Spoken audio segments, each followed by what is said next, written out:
their own life. That staggering number inspired one congressman to act. Pennsylvania Representative Glenn Thompson created the Medical Evaluation Parity for Service Members, or MEPS Act.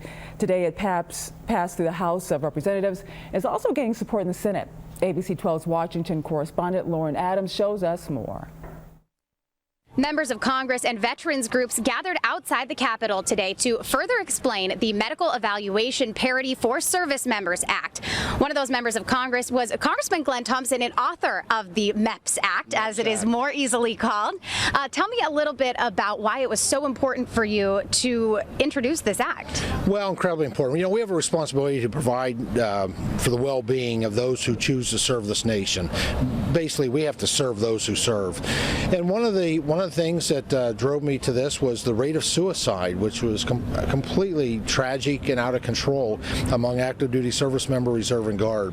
And more than half of those who attempt or completed suicide in the military have never seen combat operations. And so it really speaks that there's some pre-existing conditions that are just not being caught. The MEPS Act takes care of that. It would require at the time of induction into the military, when you get your medical evaluation, you also get a mental health evaluation.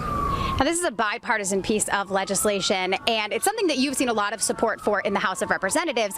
Now it's been introduced in the Senate. Talk about how important that is to you. That's extremely important. I'm very appreciative to Senator Portman and Senator Rockefeller. In a bipartisan way, they introduced our MEPS language in the Senate.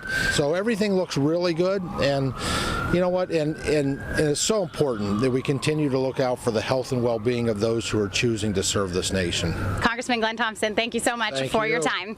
Reporting in Washington, I'm Lauren Adams.